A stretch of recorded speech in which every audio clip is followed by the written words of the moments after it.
Hi, I'm Hope Dickson Leach. I'm writer and director of The Levelling. You can see me on Keep It Real TV.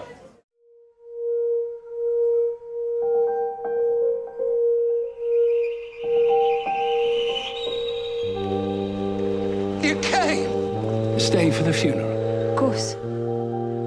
What's this? Home? Since when? Since the house flooded, our very own refugee camp. The story originally was this family situation, and something terrible has happened to them. And as you say, they all respond to it very differently. And because they're not communicating, that's the problem. But that has been the thing that got them to this point. And so what then happens is the main character wants to use this terrible crisis as an opportunity to actually make things change. What happened at the party, James? He was out of his mind. Then I heard a bang. It was just a bloody stupid accident. You don't accidentally put a gun in your mouth. He didn't mean to shoot himself. I'd just given him the farm, for God's sake. What's difficult is that her father doesn't want to engage with her, doesn't want to talk to him, but also she won't let him talk to her because she's not really listening to him in the way that he wants to talk, you know. So what ultimately happens is, you know, they do end up connecting and communicating, and I think the big message of the film is that communication is essential for survival. I don't want this to be your fault! Not again. Get out. Daddy!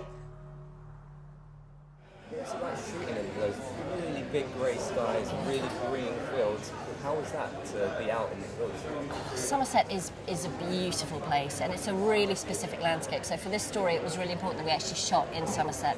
It's completely flat, which is why the floods happened, because the rivers, they aren't real rivers, they're like man-made drains, and they're there to kind of divert, and they have to pump the water out of the land, and that's been the case for hundreds of years.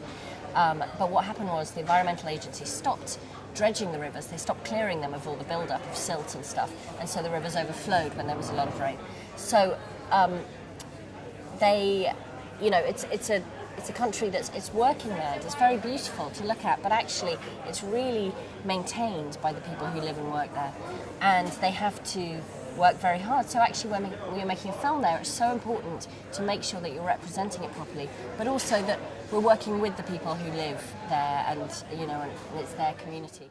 This week, actually, you had quite a big occasion. You received the IWC Award. Yeah. Kate Blanchett handed it to you. I saw a know. really nice picture on Twitter as well. It was really nice.